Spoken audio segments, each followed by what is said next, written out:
Awesome.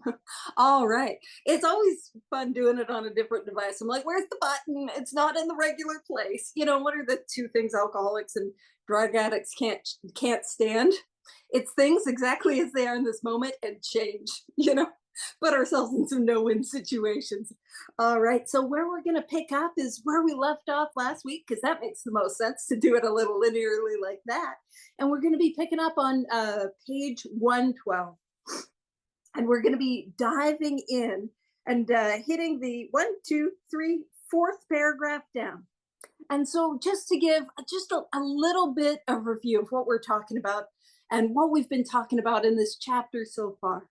When we approach the chapter Two Wives, I find it much more helpful, much more beneficial to deepen our understanding by, almost and not almost, just actually crossing out the word wives and writing to the codependent, to the untreated Al-Anon, or to those as bound to alcohol, to those as bound to the alcoholic as the alcoholic is bound to alcohol. We are talking about those who are unable to leave, those who know they need to leave, they know that it's not working and they're not able. And that kind of gives us a little bit more context of this chapter. And we will also, what we did last week was we dove into these four different types of drinkers. So the first type of drinker that we spoke about was a hard drinker, maybe a heavy drinker, and what we noticed about type number one, and type number one had no interest in sobering up, no interest in any sort of like program, doing any sort of thing. If you were to tell type one, hey, I think you might have a problem, type one's going to tell you, get off my back, y'all don't know me, get fighty about it. It doesn't say that in the book. That's my interpretation. Fighty. And then we have type two. And type two starts to have the real earmarks of what alcoholism is or addiction is. And the real earmarks are simply these two symptoms. One, the physical allergy. So type two gets entirely out of hand once they start to drink or use. Once they can't control the amount they take. And then also, they try to stay on the water wagon, which is to say they try to stay sober. They want to stay sober, but they continue to relapse. And that is our second type of drinker. And what we're pointing about there is the mental obsession. So the physical allergy, the mental obsession. And there's a little bit more willingness in type two. Type two's got a little bit of awareness that something's not right, but we're not sure why. And then we spoke about type three. Now, type three is like type two, but has gone farther and has experienced more of the consequences, losing some of the external things, experiencing some of the more of that internal pain. And then we have type four, and type four is the one that has been in and out of institutions, who has tried everything and cannot stay sober. And everyone in their life is like, man, they are utterly hopeless. So those are the four types of drinkers that we spoke about last week. And then we were given some directions on what to do and how to help those who were type one. And again, type one might not have a problem, but definitely is not open to a solution. And what we were given was what I like to call the 6 principles of success. So I just want to summarize them real quick. I always end up doing a little bit of review. I'm like, we're going to dive in after I natter on about review for 5 to 10 minutes, It's seamless. But the 6 principles of success.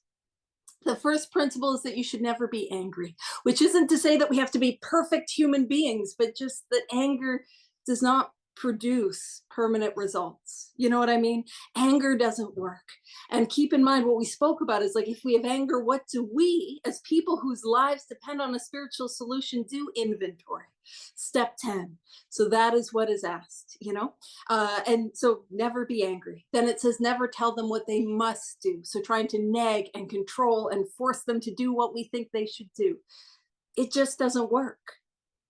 And then it talks about that we need to maintain relationships with people outside of that primary relationship, to maintain those healthy relationships outside of the relationship with the alcoholic or the drug addict or that loved one that's suffering. And then it goes on to say to not set my heart on reforming this person, changing them, which is another way to say is I need to leave the outcome in God's hands. It then asks me to give them the dignity of their own experience. I want to give them the information. It's like, hey, why don't you read this book? Give them the information, but let them have their own experience. And the sixth principle of success is essentially work the steps yourself and go help somebody who is suffering like you. That are those are the six principles of success. And those are the directions. And I just wanted to review it because as we dive into page 112, suppose, however, that paragraph, it's going to reference those. So I just thought some review might be helpful. So suppose, however, your husband fits the description of number 2. So again, somebody who has signs of alcoholism, physical allergy, mental obsession, and just might be open to a solution. It says the same principles which apply to husband number 1 should be practiced. So those 6 principles of success that we were talking about. But here's the difference. But after his next binge, so, and I want to point something out. When we talk about those 4 types of alcoholics, we're also really talking about their levels of willingness. And a lot of times I talk about that window of willingness. You know, when I mean, I'm sure if we're hanging out with me on a Monday, we know, you know, that feeling of after we burnt our life to the ground with whatever it was and destroyed all our relationships and we're just consumed with self-hatred. Kind of hope you guys don't, but you probably do. There's a window of pain or there's this window of willingness that's produced by that pain. And in that window, we're willing to take actions we weren't willing to do.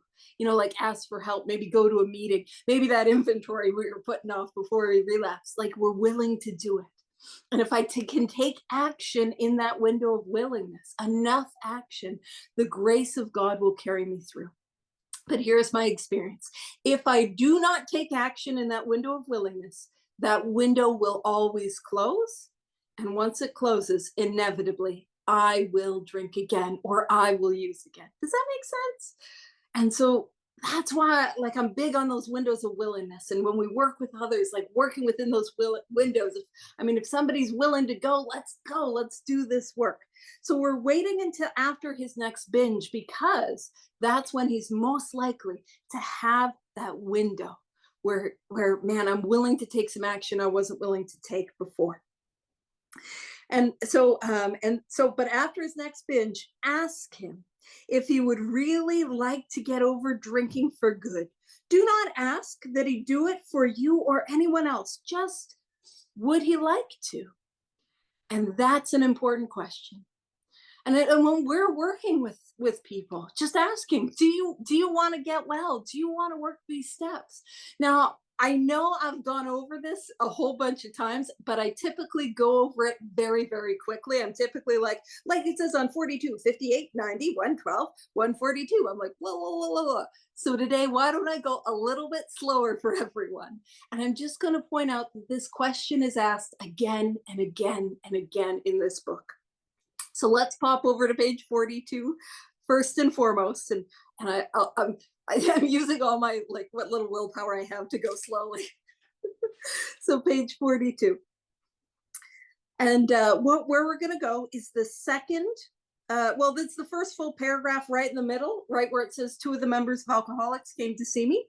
And it says they grinned, which I didn't like so much. All right.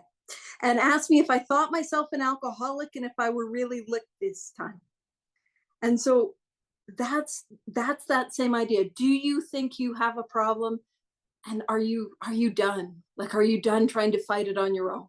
You know? So that's page 42. Now, let's pop over to page 58. I'm trying to go slowly so everyone can follow along. Page 58. And what we're going to do is we're going to go to the second full paragraph on page 58. It's that little one right in the middle. Our stories disclose in a general way what we used to be like, what happened to what we're like now. Now, these are these 2 statements that we get to turn into questions and ask ourselves. Is this my experience? If you have decided you want what we have and are willing to go to any length to get it, and keep in mind, when I'm working with people, it's like, that's not a trick question. You can be like, no, I don't want what you have. Truly. I was joking with somebody today, or I don't even know if it was today, but I was joking with somebody. I'm like, I will say though, the more annoying that people find me, it's a direct indication of their spiritual condition.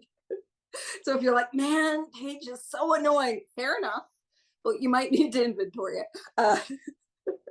All right, so we're asking that same question again, and so we saw it on page 90. So let's pop over to page 90, and we're in the paragraph. It's the third full paragraph, middle of the page. It's in the one where it says, sometimes it's wise to wait until he goes on a binge. So wait until we got that window of willingness. And it goes on to say, then let his family or a friend ask him if he wants to quit for good and if he would go to any extreme to do so. So we're seeing this question asked again and again and again. So we saw it on 112. Now let's go to the last one of it, page 142. And on page 142 in the chapter 2 employers, it says, so it's the first full paragraph. Next, he can be assured that you do not intend to lecture, moralize, or condemn. And it goes down to say that you believe he's a gravely ill person. With this qualification, being perhaps fatally ill, does he want to get well? You ask because many alcoholics being warped and drugged do not want to quit, but does he? Will he take every necessary step, submit to anything to get well, to stop drinking forever? And so that's, again, that theme that we're seeing. And I always love to point out these themes. I know we haven't got far into wives, but sometimes we think these ideas in some of these later chapters are brand new ideas or ideas that aren't applicable or aren't useful, but they're actually threads that have been carried throughout this whole book. And we're just seeing them come really into fruition. So back to page 112. Hopefully I did that slow enough for everyone because I know I'll go quick. All right, so back to page 112. The same principles which apply to husband number 1 should be practiced, but after his next binge, ask him if he would really like to get over drinking for good. Do not ask that he do it for you or anyone else. Just would he like to? The chances are he would. Show him your copy of this book. Tell him what you have found about alcoholism. And where we really learn about alcoholism, of course, in the doctor's opinion, but so often it points to more about alcoholism. And I point to that chapter because it laser beam focuses us on the mental obsession. And I really need to understand my mental obsession. The unfortunate truth that if I have this illness, I will relapse unless I have a spiritual awakening. So it says, show him that as alcoholics, show him that as alcoholics, the writers of this book understand. Tell him some of the interesting stories you have read. And that's the thing, we saw it, I won't take us there, but we saw it on page 18, we saw it on page 90 and the top of 91, and we can ask ourselves, is this our experience? Are family members trying to talk to us about our drinking or our drug use or our compulsive behavior? Oh, we got our walls up. Oh, you can't tell me nothing. You know what I mean? Paige, here's what I think you should do. And I'm like, here's where I think you should put that idea. You know what I mean? I'm not open. And so, hi, yes. So when there's children, I will absolutely peekaboo. And it's hard not to do that the whole meeting. It's weird that you guys think I have ADHD. I don't know what that's about. But so when it's saying like read some of the stories, we're trying to overcome that barrier of family being too close. And again, that's a reminder, that's what my responsibility is when I work with others, either to share in the meeting or to when in an individual setting, is to share my stories in a way that is most helpful to them.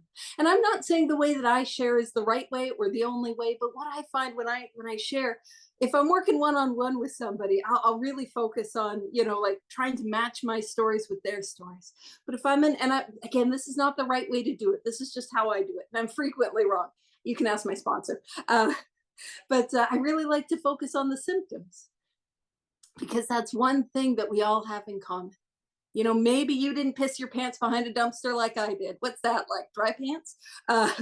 but we all know what it's, if we're here, we all know what it's like to have that allergy, that thing that we need more, and we know what it's like to say, I'm never going to do it again, only to have that thought come, this time will be different. You know what? I just got to get it out of my system.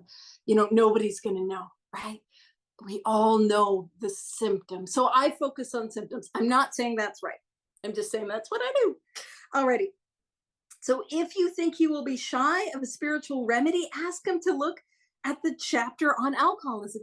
Alcoholism, again, more about alcoholism. Then perhaps he will be interested enough to continue. And it's an interesting thing. Of course, if you guys remember, we agnostics, we were talking about, most of us were shy on a spiritual remedy. Most of us were like, oh, you're going to use the G word? Ew. Maybe you were less teenage girl than I was, but I was in my early 20s when I got here. Ew, God, gross. But, what opens me up to things that I'm resistant to? Hopelessness, me coming to the end of myself. And that's why it's talking about that window of willingness. And that's why as we go through this book together, we focus on that hopelessness and how it breeds that hope. So if he is enthusiastic, or hold on, I want to make sure I read all of it. Sometimes I skip ahead. So then perhaps he will be interested enough to continue. If he is enthusiastic, your cooperation will mean a great deal. And this is just a fun little etymology lesson about the word enthusiasm. I have been described as enthusiastic, and I'll take that. I've been described as far worse than enthusiastic. But in its Greek origin, the word enthusiasm, it points to that idea of being filled with God's Spirit.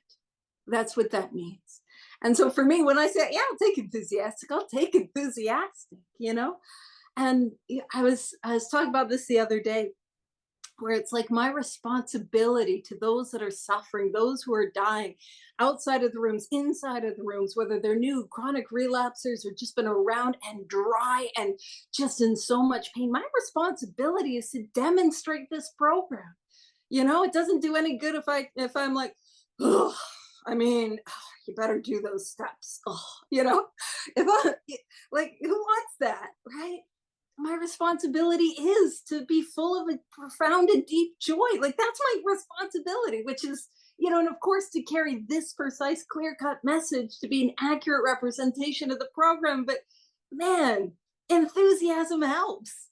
It really does. So that's just my experience. And again, if you find me annoying, it could be a sign of your spiritual condition. Yeah, love you guys. All right. So if he's enthusiastic, your cooperation will mean a great deal. If he's lukewarm, a little iffy, or thinks he's not an alcoholic, we suggest that you leave him alone. Avoid urging him to follow our program. And we saw that demonstrated on page 90.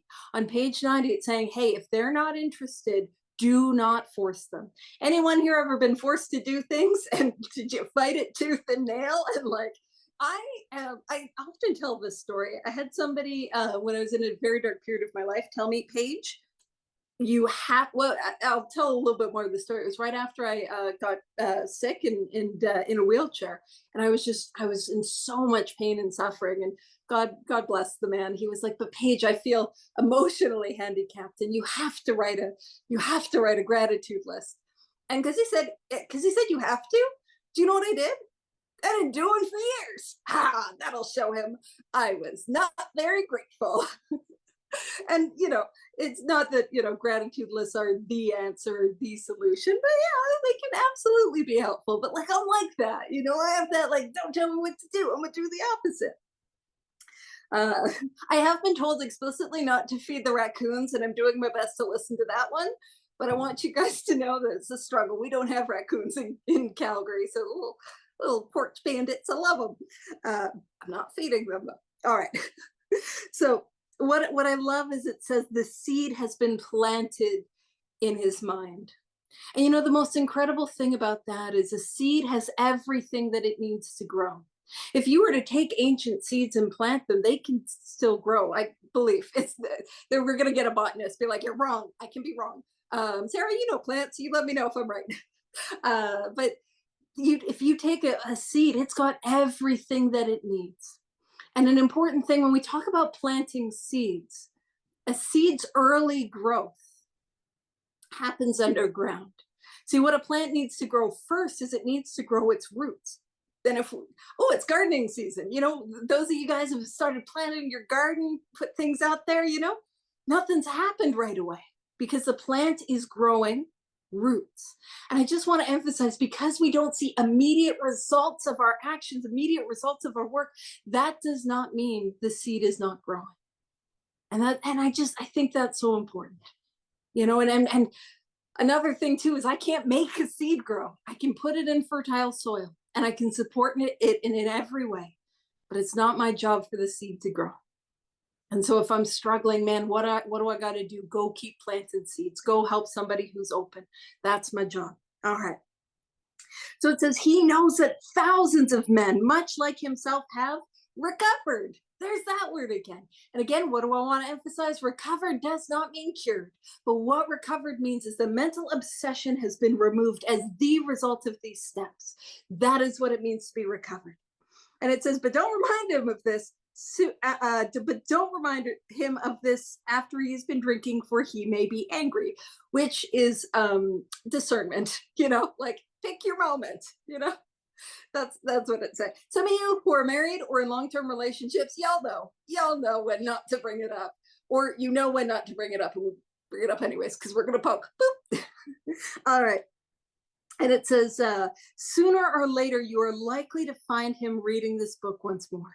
Wait until repeated stumbling convinces him he must act. For the more you hurry him, the longer his recovery may be delayed. And that's my experience. Oftentimes when I'm working with people and they're not open and they're resistant, it's like, man, I got to let them have their own experience. If you don't want to work these steps out of this book, I'm not going to make you. One of two things will happen. You go try and do what you want to do. Either it'll work. If you're like me, absolutely it won't, but you might not be like me. Or the more it doesn't work, the more we check things off the list of things that do not work, and we build up evidence of the hopelessness of our condition, and the more likely we are able to do this thing. So that's how I approach it. Now it says, if you have a number 3 husband number 3. So a lot more of the symptoms, a lot more of the not the symptoms, sorry, let me be clear. Same symptoms, physical allergy, mental obsession, but a lot more consequences, a lot more pain, a lot more suffering. If you have a number 3 husband, you may be in luck. Didn't say that with number 1. Didn't say that with number 2. Good news. You've got a really messed up alcoholic. By the way, last week I was saying, like, hey, we could have a poll to see which, alcoholic you think you are. Almost everyone is like, oh, I'm number 3. Like, it's just often number 3. So aren't we lucky to show up in our loved ones' lives as number 3s? But you may be in luck. Being certain he wants to stop, you can go to him with this volume as joyfully as though you had struck oil. And that was this old sort of reference of, like, finding oil in the backyard. It's sort of a movie trope or a trope, suddenly striking it rich, winning the lotto, like, we have an answer. So you can just be very transparent, husband number 1 or alcoholic number 1 or drinker number 1. It's like, you maybe read the book to maybe help other people that are alcoholics, not you though. You're not. It's fine. I don't think you are, but like number 3, we just gonna be like, dude, here you go. We got an answer. We don't gotta be manipulative or anything. We're just like, here you go, right? The more hopeless we are, the better. And this is my experience. He may not share your enthusiasm. There's oftentimes I show up to things like this, and that's not always match that energy. You would think I would tone it down. I don't usually. But he may not share your enthusiasm, but he is practically sure to read this book. And he may go for the program at once. And again, the program, the directions on how to get well, the program of Alcoholics Anonymous or Cocaine Anonymous or Drug Addicts Anonymous, fellowships that use this book, come within the pages, the first 164 pages. That's where it is. That's where the directions are to get well. And it says, if he does not, you will probably not have long to wait. Again, you should not crowd him. So I can't force people to, it doesn't work. Let him decide for himself. And that's important. You remember on page 30, we spoke about step one. We learned that we had to fully concede to our innermost selves that we were alcoholics. This is the first step in recovery, page 30. I need to be convinced. There were people in my life who were convinced of my problem well before I was, but I wasn't open to a solution until I was convinced. So let him decide for himself. And it says, cheerfully see him through more sprees. And I want to talk about that line because sometimes we're in a meeting and we read that line, cheerfully see him through more sprees. And we're like, ugh, gross. Like you just want this because we put it in the 1930s, we put it in gender roles and we're just like, ew, you want her to put up with his garbage, ew. But I want to again point out the context. If he is an alcoholic who does not have a spiritual awakening, there will be more sprees. There will be. And if it is somebody to whom this chapter applies, which is to say somebody is bound to the alcoholic as the alcoholic is bound to alcohol, they will not leave. They will not leave. So there will be more relapses and they will not leave. So that's the best way to approach it. Now I know Scott put something in the chat. Hold on. He said, I was once told by a newcomer I was annoyingly enthusiastic about his plight. Yeah. When we popped over to page 42 and they're talking about the two alcoholics, they grinned. I didn't like that. And I joke about that because I think their grinning is not that like, hey, you're in trouble. I think their grinning is they could see a man who is like hopeless. You know what I mean? When you're sitting with a newcomer or a potential sponsee or potential prospect, and you can just tell that they're broken and they're beaten. And it's like, man, we can get them into the work. Yes. But you also know what it's like when you're sitting with somebody who's got plans.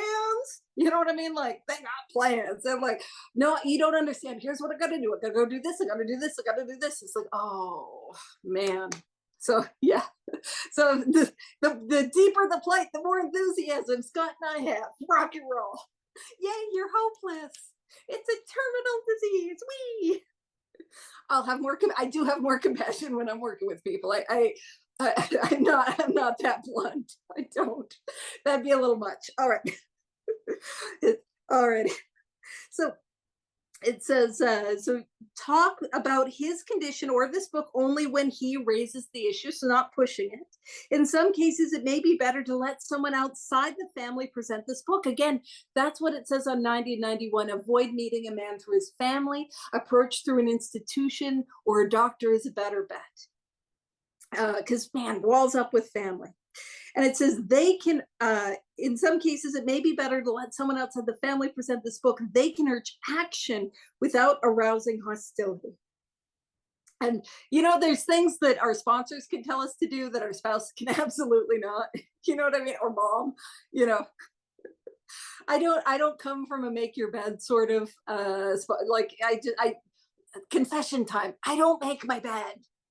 I know I don't want to ruin it for anyone, but you can stay sober. But I do know that there are people who find that discipline really helpful and that sort of thing. But I'm far more likely to if my sponsor were to tell me, Paige, make your bed, versus if my mom told me to do it. You know what I mean? There's something about that, Oh, I know, confession time. I don't make my bed. I got a lot of other bad habits. I'll tell you about them after the meeting. Alrighty. All right. So if your husband is otherwise a normal individual, your chances are good at this stage, which what they're saying is like not struggling from a variety of like really serious other ailments. Like, man, number 3, chances are good. This is great. Yeah, we got a bunch of people that don't make their beds. Rock and roll. All right. I have no opinion on bed making. No opinion. If you're a bed making lover, I love you. You're good. You're welcome here. You're all inclusive at this thing. All right. So type 4. Now again, type 4 is like at the end of the road. Type 4, in and out, in and out, in and out, in and out, right? And it says, you would suppose that men in the 4th classification would be quite hopeless, but that is not so. Many of Alcoholics Anonymous were like that. So our experience is that the more hopeless we are, we can still get well. Everybody had given them up. Defeat seems certain, right? Have I felt like that? Yet, often, such men had spectacular and powerful recoveries. I just want to emphasize spectacular and powerful. Not just like, okay, I'm not gonna, no, like powerful recoveries. That's what's on offer. Like a powerful change, a powerful restoration that is spectacular, which I think is a word we should use more. That's great. All right. And it says there are some exceptions. So the book, we're honoring our limitations. There are some exceptions. Some men have been so impaired by alcohol that they cannot stop. Sometimes there are cases where alcoholism is complicated by other disorders. Many of us have other diagnoses. A good doctor or psychiatrist can tell you whether these complications are serious. But what I want to point something out, it says in any event. So even if because I always show up, like when I showed up to 12 step, I'm like, I've got all these andos. And I thought they were quite serious. I'm not as serious as I think I am. But whether they are, like, if you really genuinely, and I mean this, like, have serious outside issues, or whether we're just one of many, it says in any event, try to have your husband read this book, which is to say, in any event, do this work. Do you know what I mean? This works. It's not saying in any event only do this and don't seek that outside help. We're not taking that extreme. But in any event, do this work. Read this book. Follow its directions. See if we can help them with this. It says his reaction may be one of enthusiasm. If he is already committed to an institution, as was common in North America in the 1930s, where people with illnesses like alcoholism would be locked away and unable to leave. If he is already committed to an institution but can convince you and your doctor that he means business, give him a chance to try our method. Unless the doctor thinks his mental condition too abnormal or dangerous, give him a chance to do this work. We make this recommendation with some confidence. For years, we've been working with alcoholics committed to institutions. Since this book was first published, AA has released thousands of alcoholics from asylums and hospitals of every kind. The majority have never returned. And this is a powerful promise. Yeah, there's promises in Two Wives. Heck yeah. It says the power of God goes deep. The power of God goes deep. And you guys remember in the second step, we have what I like to call the second step proposition. It just rolls off the tongue. It's the idea that God is everything or else God is nothing. God either is or he isn't. What is our choice to be? And how we reconcile that initially is that idea of what is bigger, God or my alcoholism? You know what I mean? God or my addiction, God or my compulsive whatever, brings us to this study. What is bigger? And what we come to find out is invariably God is bigger.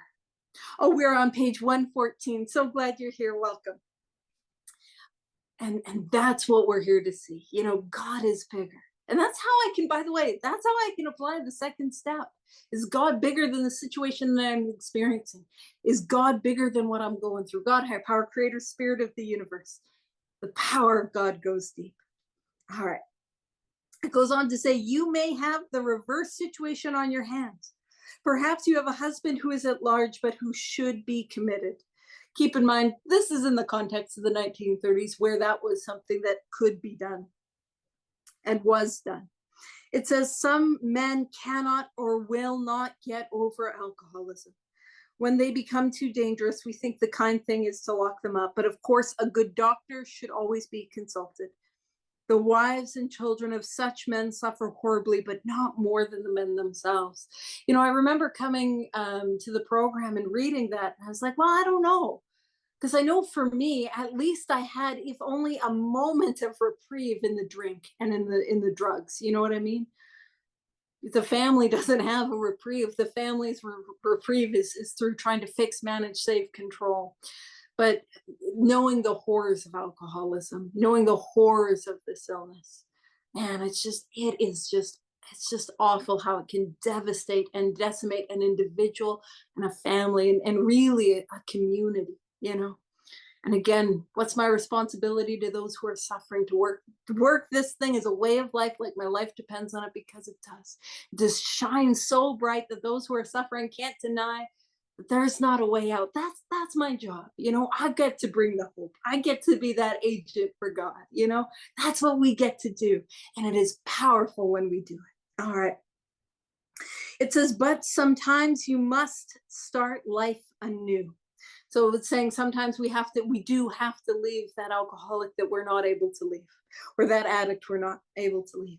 We know women who have done it. If such women adopt a spiritual way of life, their road will be smoother. And when we talk about that spiritual way of life, we're talking about the 12 steps. And again, we saw that heavily implied in our sixth principle of success, where it's like, go help the wife of another serious drinker. We see it here. Work these 12 steps. But also, this isn't the first time it's told the loved ones or suggested loved ones to work these steps. Let's pop over to the bottom paragraph of page 97. I always love tying it in because, man, we're not alone with it. So bottom in 97. Bottom paragraph. Though an alcoholic, oh, sorry, I did the thing where I went a little quickly and I don't know if everyone's there. I gotta wait a sec. Natural pause. And bottom of 97, rock and roll. Though an alcoholic does not respond at once, there is no reason why you should neglect his family. You should continue to be friendly to them. So we're working with others, right? And in those early days, they would meet the alcoholic through their family and offer this way of life to the family. And it said, the family should be offered your way of life. The way of life we have is these 12 steps. They are a way of life. Should they, as in the family, accept and practice spiritual principles? And again, I take the track that the spiritual principles aren't nebulous concepts. I take the track that the spirit, and if you're a person that loves them, like the hope, faith, courage, integrity, like if you're amazing, amazing, you're right, I'm wrong. I will say it's fun over here being wrong though. So join me every once in a while. Uh, but for me, I take the idea that the principles are the tangible actions of the steps. And so I practice the tangible actions of the steps. And because and this is a joke, and I'm just joking, but like, when life is hitting you and you're just fat, overstimulated at the grocery store or traffic, and you're running late, like, I can't pull tolerance out of my butt. I need the spirit of the universe to come and intervene and flow tolerance through me. So I got to take some actions to get that flow going. So yeah. All right. And it said, so should they accept and practice spiritual principles, there is a much better chance that the head of the family will recover. So the alcoholic will recover. And even though he continues to drink, the family will find life more bearable. And that's essentially the principle of Al-Anon is, like those who are suffering from the illness of alcoholism aren't always simply the alcoholics. It is often the loved ones. And if I am suffering, then there's work to do to get well. So let's pop back to 2 wives. All right, bottom of 114. And we're getting into a part of the 2 wives that we're going to see mirrored later on in the book. So I'm just really excited about the foreshadowing. Keep coming, and that foreshadowing will be concluded in a theatrical denouement. I didn't know I knew that word. You just say it with confidence. All right. If your husband is a drinker, you probably worry what other people are thinking and you hate to meet your friends. I'm sure no one here relates to that, worried about what other people are thinking. I know it's just me that sometimes gets worried about that. You draw more and more into yourself, and you think everyone is talking about conditions at your home. You avoid the subject of drinking, even with your own parents.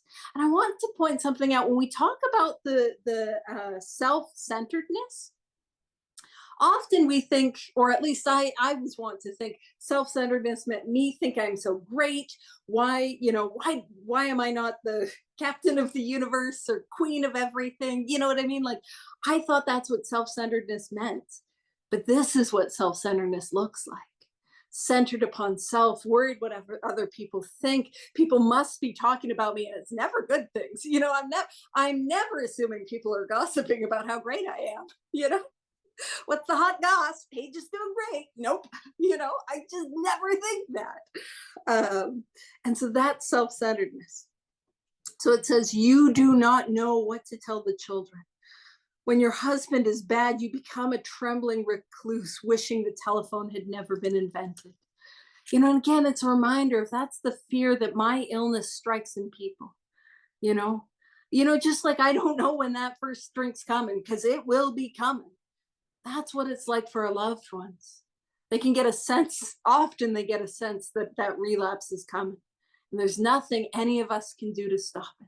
The only thing that I can do as a person who suffers from this illness is work these steps to produce that spiritual awakening, that I grow. All right. So it says, we find that most of this embarrassment is unnecessary.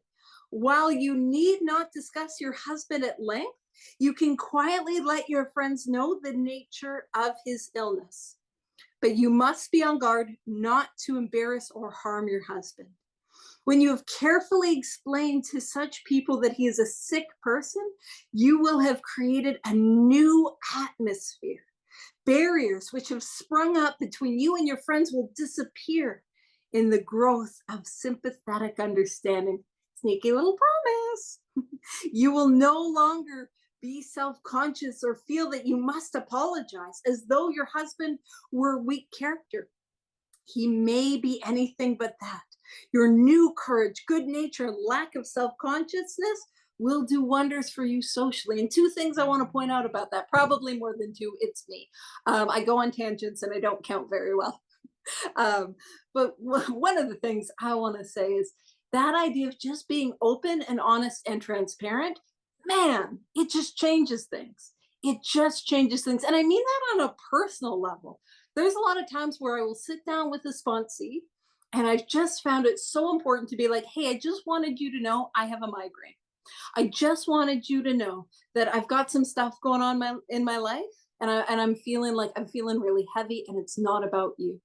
And how often, and why I do that is because I know no one here is like this, but alcoholics and addicts, we can be a little self-centered and think things are about us. And I'm sure nobody's ever read anyone's migraine headache, mood and been like, it's about me. And so I do that so that like there's not an unspoken thing. But here's what I found is every time I'm like, hey, just wanted you to know I have a migraine, it's not about you. Or hey, just wanted you to know I've got some heavy stuff going on in my life, it's not about you. It's funny how much it just dissipates. I mentioned the elephant's elephant skedaddles. It's probably good that there aren't elephants in Southern Ontario, because I would have to be told, don't name them, don't pet them, don't feed them. I don't have a natural survival instinct. But I want to point something out. Page 115 is a beautiful juxtaposition of page 73. And so let's pop over to page 73 just real quick. And in page 73, it's talking about what we're like before we do that fifth step. And so it talks about, on page 73, more than most people, the alcoholic leads a double life. He is very much the actor to the outer world. He presents his stage character. This is the one he likes his fellows to see. He wants to enjoy a certain reputation, but knows in his heart he doesn't deserve it.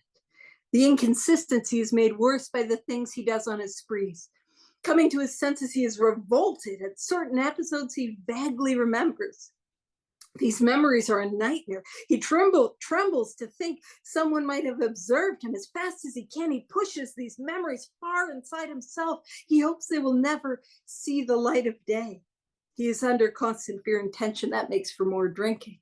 And so back on page 115, that new courage, good nature, lack of self-consciousness, those are not fifth step promises, but there are some amazing fifth step promises, and y'all know we got the Missy Elliott fifth step promises. You guys know. If you don't, hang around after, I'll explain those. It's yeah.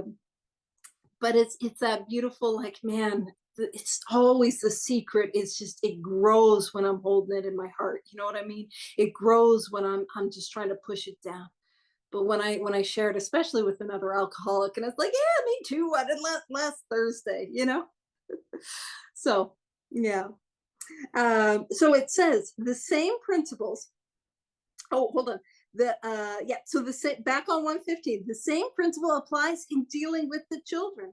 Unless they actually need protection from their father, it's best not to take sides during any argument he has with them while drinking.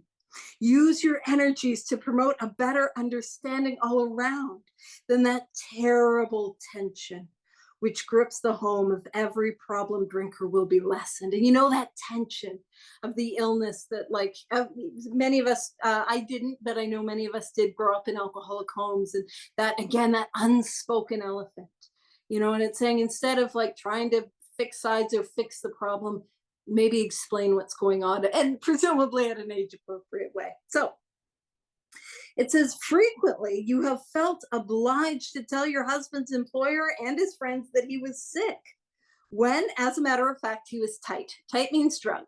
As you guys know, I often joke about how abs did not lead to abstinence, because there were times my muscles were tight. I don't know, I'm like this. So tight means drunk. Avoid answering these inquiries as much as you can. And this is important. Whenever possible, let your husband explain. So what we're trying to do is not, get in the middle, not codepend, not enable, right? Again, I was speaking about, this is the giving them the dignity of their own experience. I've got, as somebody with this illness, what do I got to do? I got to face my consequences. It's the consequences that help me build some willingness to get well. So it says, your desire to protect him should not cause you to lie to people when they have a right to know where he is and what he's doing. Oh, goodness, thank you. So what we need to do is, again, giving them the dignity of their own experience. And sometimes we read Two Wives as like, you just want to coddle the alcoholic, which I will say, every once in a while, I wouldn't mind being coddled and swaddled. Sounds like a great Tuesday. It's Monday. But it's saying, let them face their consequences. Do not enable. Discuss this with him when he is sober and in good spirit. So, like picking our timing. Ask him what you should do if he places you in such a position again, but be careful not to be resentful about the last time he did so. So that idea of just being transparent, like, hey, really, this is a beautiful example of what a boundary is. I know boundaries aren't 12-step language, but what we're going to do is we're going to honor our limitations. And what I mean by that is, I'm not comfortable lying. And I'm not going, like, it's saying to say it way gentler than I'm saying. I'm catching myself not being very gentle with it, but like, I'm not going to lie. So if this happens, what would you like me to do? Like, it's a beautiful example of what I'm not trying to control the other person, but I'm going to honor and be honest about what my limitations are.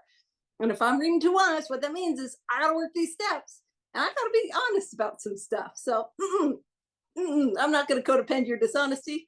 All right. So it says, but be careful not to be resentful about the last time he did so. Just that, like, hey, going forward, I don't want to lie to your boss, or I don't want to lie about that. How would you like me to handle it if they ask? Should I just direct them to talk to you? Or, that's more of what it's saying. All right. There is another paralyzing fear. You may be afraid your husband will lose his position. That means he'll get fired. You are thinking of the disgrace and hard times which will befall you and the children. This experience may come to you, or may have already had, or you all may already have had it several times. Should it happen again, regard it in a different light. Maybe it will prove a blessing. Maybe it'll, honestly, you know what it's like when you're working with a sponsee and they're like, I got my job, I got my car, I got my relationship. It's like, oh boy, like, how's that fourth step, but we know what it's like, when it's like that person, when they lost the stuff. And it's like, man, I'm willing to take some action. So maybe it will prove a blessing. It may convince your husband he wants to stop drinking forever. And now you know that he can stop if he will. Time after time, this apparent calamity has been a boon to us. A calamity is a painful thing. A calamity, as we were talking about the calamities in We Agnostics, calamity can be really traumatic things that happen. And a boon is a helpful thing, is a gift. So this calamity, this bad thing can turn into a blessing, a gift, a good thing. And here's why: for it opened up a path which led to the discovery of God. You know what's super annoying? A spiritual awakening never seems to begin with me getting what I would like. You know what I mean? I don't get my way, and then God's like, great job, here you go. So often the spiritual awakening begins when I come to the end of myself. The spiritual awakening begins with pain. The spiritual awakening begins with not getting what I want. And so often I had to lose what I want to gain what I really needed. And it says, and you know what? This is actually 5 minutes early. This is actually a natural stopping point. I know. Rob's like, girl, miracles. Oh, peekaboo. Sorry, the next 5 minutes are gonna be me playing peekaboo. Oh, peekaboo. Hi. Focus page. I will waste the last 5 minutes. But this is a beautiful transition place, because now where we're going to transition from is the alcoholic is now sober, or the addict is now sober, the quote unquote husband is now sober. And now we're going to, as we pick up next week, talk about kind of going through some of those struggles and how we approach life with a now sober person. And that is going to carry on into the chapter, the family afterwards. So yeah, I think that's a natural stopping point. Although I'm like, maybe I'm stopping too early and I'm going to waste all my time next week and just be rushed at the end. But join us next week, and where we'll find out if we're going to be rushed at the end and whether or not I have created calamity at this big book study. Probably. I'll stop the recording, and we can all unmute and say a prayer and enjoy the extra 4 minutes. So all right, 1 second. Let me. It's a different thing. So hold on. Where is it? Oh, hold on. Oh, sorry. Record. Stop recording.